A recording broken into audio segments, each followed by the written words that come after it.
Employment के हवाले से आप देखिए, जम्मू कश्मीर की रियासत 2019 के बाद आज पहली बार 70 सालों में पहली बार अनएम्प्लॉयमेंट मुल्क में सबसे ज़्यादा है जम्मू कश्मीर है।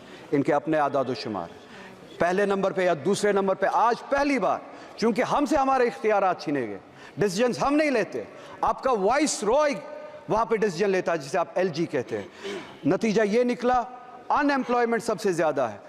अनएम्प्लॉयमेंट इतनी ज़्यादा है कि अब अगर लोग वहाँ पे अप्लाई करना भी चाहते हैं, आपके पास उतने रिसोर्सेज नहीं है, जगह नहीं है जिनके ज़रिए आप वो जो ज़रूरत है वो पूरा कर सके, वो एम्प्लॉयमेंट दे सके।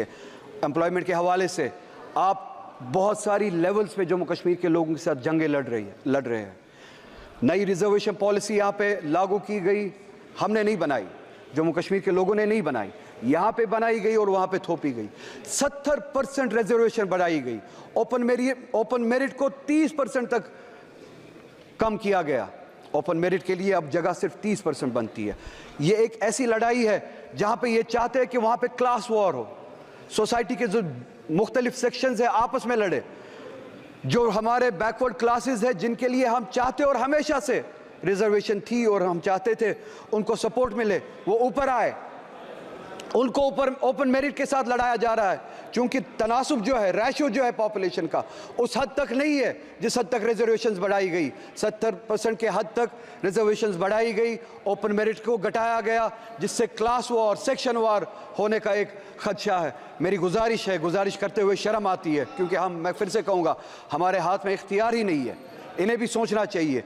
एक रियासत है जहाँ पे हमें अब उस हद तक गिराया गया है कि यहाँ के भीख मांगनी पड़ती है, हम अपने फैसले नहीं ले पाते। इनसे गुजारिश है ओपन मेरिट को या सुप्रीम कोर्ट की जो कैप है उस हद तक रखे, या पॉपुलेशन का जो रेशियो है, पॉपुलेशन के हिसाब से जो कैटेगरीज है, पॉपुलेशन का जो रेशियो है उस हिसाब से आप रिजर्वेशन करें, ताकि वो जो ओपन मेरिट पे इस वक्त तलवार चल रही है वो ना हो।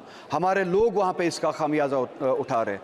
इसी के साथ साथ हमारे जो वैकेंसीज फिल करने के लिए जो डिले हुआ था कोविड की वजह से, कोविड से पहले हम स्टेट पे ताला लगाया गया था 2019 में, अगर यहाँ पे सबको याद हो।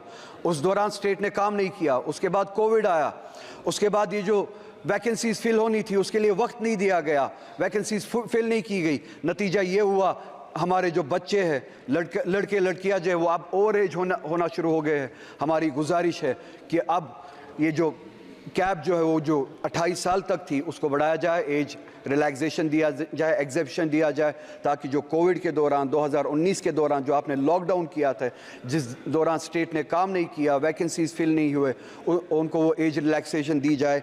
अगर आज वो 33 साल के 32 साल के हुए हैं, उनको वन टाइम एग्जेप्शन दिया जाए, वो रिलैक्सेशन दी जाए कि वो अप्लाई कर सके।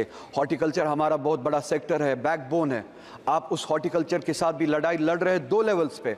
चेयरमैन साहब, आपके ज़रिए इन्हें बताना चाहता हूँ, एक टॉक्सिक हमारी खाद वगैरह जो हमारे लिए पेस्टिसाइड्स यहाँ से भेजी जाती है, जानबूझ के टॉक्सिक भेजी जाती है, जिससे हमारे पेड़ पौधे ख़राब किए जाते हैं। दूसरी लेवल पे हमारा जो सेब कश्मीर से आता था उसको पिछले साल, अगर आपने सुना हो, रोका गया और यहाँ से मुल्क से बाहर, चाहे वो ईरान से हो चाहे USA से हो, सेब लाया जाता है without tax, without import duty सेब लाया जाता है। यहाँ की मार्केट मंडियाँ भरी गई है बाहर के सेब से जिन पे इम्पोर्ट ड्यूटी नहीं लगाई गई।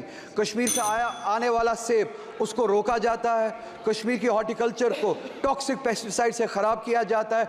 2 लेवल्स पे हमारे साथ जंग लड़ी जाती है। हमारी इकॉनमी को कमज़ोर किया जाता है, हमारे हॉर्टिकल्चर को कमज़ोर किया जाता है। मेरी गुजारिश है, हम चाहते हैं, जम्मू कश्मीर की आवाम चाहती है कि इम्पोर्ट ड्यूटी लगाई जाए, जो बाहर से सेब आता है उस पर इम्पोर्ट ड्यूटी लगाई जाए, और जो ये टॉक्सिक पेस्टिसाइड हमें भेजा जाता है उस हवाले से काम किया जाए। ये पेस्टिसाइड हमारे बीच ना भेजा जाए, हमारे साथ इस तरह की जंगें ना लड़ी जाए।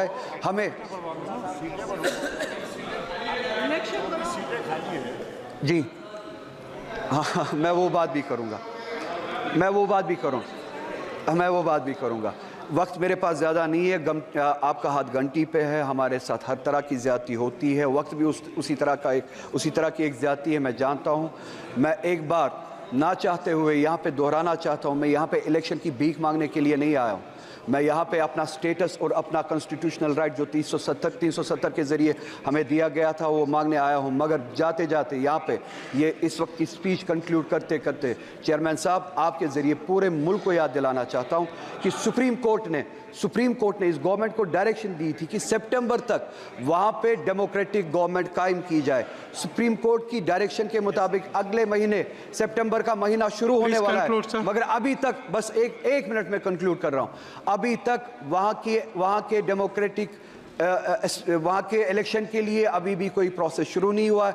आपसे गुजारिश है डेमोक्रेसी के लिए, for the spirit of democracy, उन्हें डायरेक्शन दे, कम से कम सुप्रीम कोर्ट की डायरेक्शन पे अमल करें।